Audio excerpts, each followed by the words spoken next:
흥구석유, 한국석유 최근에 급등했던 주식이기 때문에 오르락내리락이 굉장히 심하죠. 이게 같은 원리예요.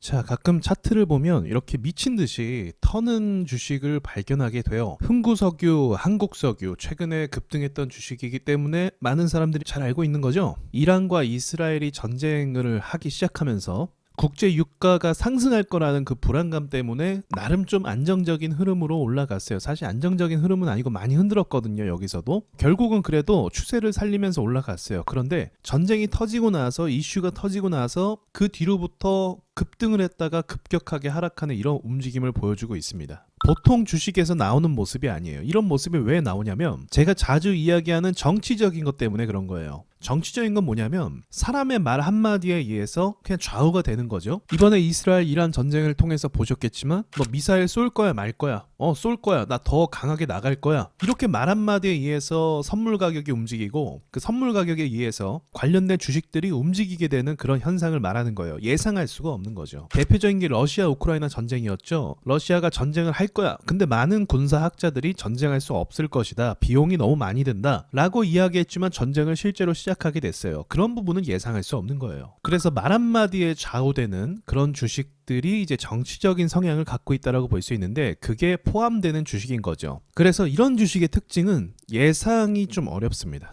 하루아침에 올라갔다 내려올 수도 있고요. 그리고 이렇게 폭락했다가 갑자기 또 올라갈 수도 있고요. 미사일을 안 쏠 것처럼 하다가 갑자기 쏴버리는 거죠. 그런 상황에서 또 올라가기도 하고요. 이후에 또 어땠어요? 미사일을 쏘긴 쐈는데 피해가 그렇게 많이 없어 라고 이야기하면 또 급락하는 특징을 가지고 있어요. 사람들이 이 주식을 투자하면서 어떨까요? 불안하겠죠. 다음 날이 걱정되겠죠. 계속 뉴스만 쳐다보겠죠. 그만큼 심리가 흔들려서 뭘 판단할 수 있다? 쉽게 매수하고 쉽게 매도를 한다는 거예요. 그래서 기본적으로 저는 이런 주식을 어떻게 하냐면 비추합니다. 왜냐면 뇌동매매하기 딱 좋거든요. 생각해보세요. 여기까지 움직임이 좋아요. 그래서 보통은 이런 데서 사지 않고 올라가는 가운데서 매수를 하게 되겠죠. 그런데 매수했다가 갑자기 급락을 해요. 전쟁이 날 것처럼 하다가 전쟁 분위기가 사라지는 것처럼 느껴져요. 그래서 이거 손절해야겠다 라고 손절을 해요. 실제로 사람들이. 왜냐면 갭을 하락하면서 이렇게 떨어지면 공포감이 장난이 아니란 말이에요. 게다가 지지선까지도 이렇게 깨버리는, 너무 쉽게 깨버리는 거죠. 이런 모습을 볼 수가 있어요. 그런데 다음날 갑자기 또 급등하는 거예요. 전쟁이 또 날 것 같이 하면서 미사일을 싼내 만에 하는 거예요. 그러면 손절한 것이 억울해서 이때부터 어떤 영역에 들어가죠? 뇌동매매 영역에 들어가는 거예요. 내가 복수하겠다, 내가 원금 찾겠다. 그리고 나서 다시 또 물리게 만드는, 개파락해서 이건 손을 쓸 수가 없어요. 마이너스 10%로 시작했거든요. 마이너스 10%로 시작했으면 원금까지 오는 게 거의 불가능하죠. 그래서 결국은 어떤 상황이다? 흥구석유에 많은 투자자들이 이러지도 못하고 저러지도 못하고 다 물려있는 상황입니다. 여기 보시면 반등은 좋지만 매물대가 많은 자리까지 오지를 못했어요. 그래서 다 물려있을 거예요. 그리고 지금 언론에서 이스라엘 이란 전쟁에 대해서 더 이상 언급하지 않죠. 불과 며칠 전만 해도 계속 속보로 보도하면서 많은 전문가들 동원하면서 이야기하고 그랬지만 이제는 거의 그런 이야기가 없단 말이에요. 사람들 관심에서 이제 벗어나게 된 거죠. 이 부분에 대해서 말씀을 미리 드렸죠.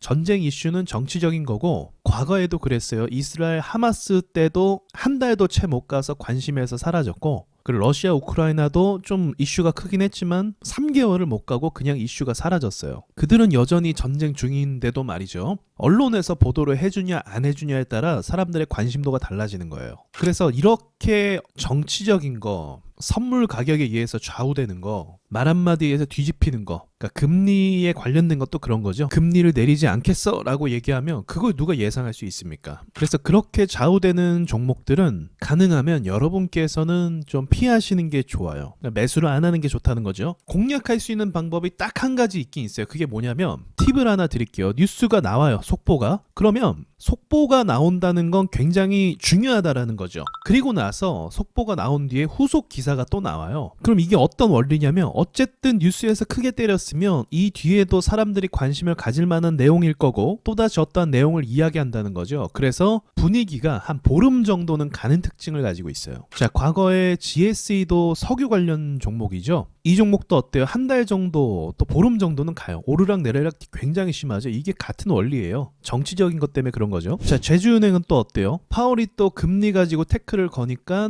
올랐다 내렸다 이걸 반복하는 강력하죠. 그러니까 이렇게 정치적인 건 한번 이슈를 받으면 언론에서 후속 보도를 하기 때문에 한 번의 반등은 꼭 나오는 특징을 가지고 있습니다. 그래서 올랐다, 내려왔다, 내려갈 때 사야겠죠. 또 올랐을 때 사면은 또 말장난으로 바뀌어서 폭락하니까 한 번의 반등은 나온다. 그래서 1파, 2파를 노리는 전략은 괜찮아요. 이건 정말 괜찮아요. 근데 3파부터는 미지수죠. 모르는 거예요, 이제는. 어디로 갈지, 어떻게 될지. 갑자기 기사가 더 이상 나오지도 않을 수도 있어요. 자, 제가 지금 얘기하는 이런 부분도 여러분이 아셔야 돼요. 왜냐면 주식에서 정치적인 관련된 움직임이 많을 때가 있거든요. 그래서 그 특징과 움직임에 대한 분석을 통해서 공략할 줄도 알아야 되고 탈출할 줄도 알아야 됩니다. 자, 여기까지 말씀드리고 마칠게요.